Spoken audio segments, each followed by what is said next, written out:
India के कोलकाता शहर में 9 अगस्त 2024 की सुबह एक ऐसी खबर सामने आती है जो पूरे देश को हिलाकर रख देती है। ये खबर थी एक 31 साल की महिला डॉक्टर की, जो कोलकाता के आरजिकर मेडिकल कॉलेज एंड हॉस्पिटल में अपनी ट्रेनिंग कर रही थी। हॉस्पिटल जैसे सुरक्षित माने जाने वाले जगह पर इस महिला डॉक्टर का मर्डर एंड रेप होना काफी चौंकाने वाला था। इस घटना का खुलासा तब हुआ जब डॉक्टर के डेथ बॉडी का पोस्टमार्टम किया गया। इस रिपोर्ट ने लोगों की रूह तक को हिला दिया, क्योंकि यह मामला सिर्फ एक मर्डर का नहीं था, बल्कि इससे कहीं ज्यादा खौफनाक केस था। पोस्टमार्टम रिपोर्ट में खुलासा हुआ कि उस डॉक्टर की हत्या गला घोंटकर की गई थी, इतनी ताकत से कि उनका थायराइड कार्टिलेज तक टूट गया था। इस हत्या के पहले डॉक्टर ने अपनी जान बचाने के लिए कोशिश किया था। इसका सबूत उनके शरीर पर मिले कई निशानों से मिला। सबसे डरावना सच तब सामने आया जब डॉक्टर के प्राइवेट पार्ट्स पर घावों के निशान पाए गए। इससे साफ हुआ कि यह सिर्फ मर्डर का मामला नहीं था, बल्कि ये रेप के बाद किया गया एक खौफनाक हत्याकांड था।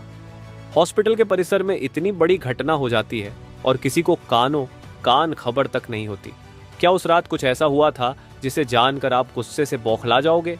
क्या वहां कोई और था जिसने इस क्रूर घटना को अंजाम दिया? और अगर था तो आखिर कौन था? इन्हीं सवालों के जवाब खोजते हुए हम आज की इस वीडियो में आपको बताएंगे कि आखिर क्या हुआ था उस रात इस मेडिकल कॉलेज के शांत माने जाने वाले परिसर में। जब आपको सच का सामना होगा तो यकीन मानिए आपके भी रोंगटे खड़े हो जाएंगे। Guys, before starting this video let me tell you कि मैं यहाँ पर उन फीमेल डॉक्टर को श्रुति नाम से रेफर करने वाला हूँ, एंड ये उनका रियल नेम नहीं है। सो कंफ्यूज मत होना। श्रुति एक जूनियर डॉक्टर जो कि कोलकाता के आरजिकर मेडिकल कॉलेज एंड हॉस्पिटल से अपनी डॉक्टर की ट्रेनिंग ले रही थी 8 अगस्त 2024 को। और दिन की तरह श्रुति अपनी नाइट शिफ्ट पर होती है और वह अपनी जॉब कर रही होती है। तभी रात के 11 बजे उन्हें अपनी मदर का फोन आता है, जैसे कि हर दिन आता था, क्योंकि पेरेंट्स को तो अपने बच्चों की चिंता हमेशा होती है।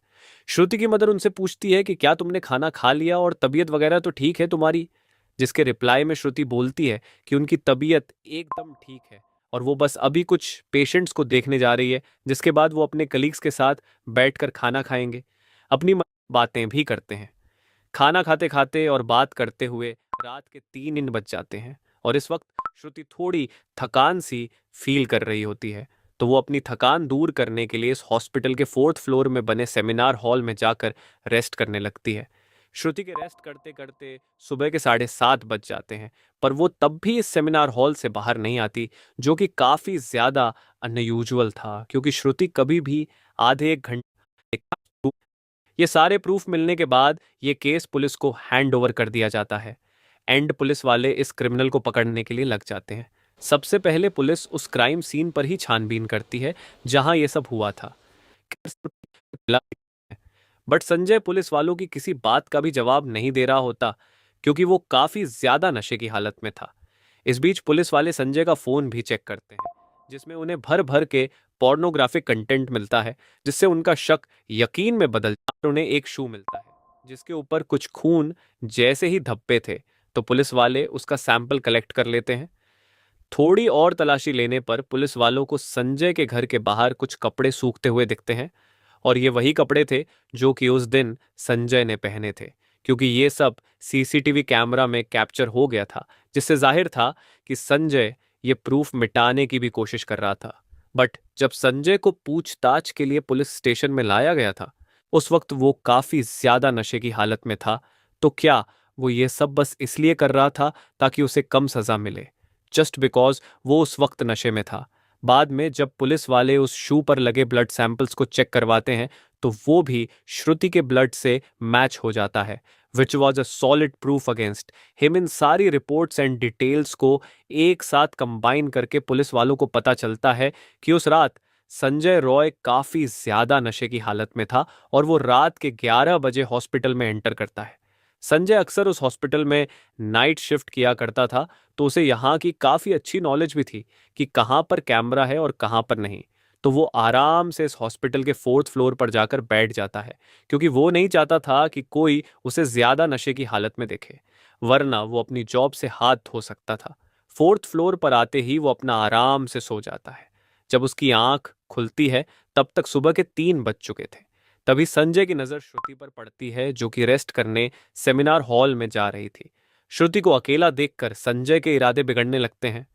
वो पहले काफी देर तक इस फ्लोर के चक्कर लगाने लगता है, ये कंफर्म करने के लिए कि कोई यहां पर ज्यादा आ तो नहीं रहा।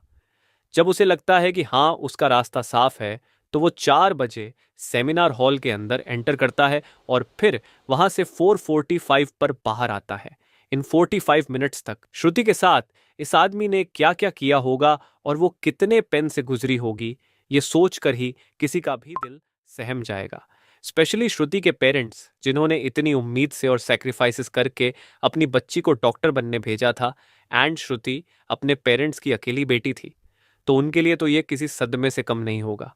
एंड गाइस, ये केस अभी भी क्लोज नहीं हुआ है और 23 अगस्त तक संजय राय को कस्टडी में रखा जाएगा।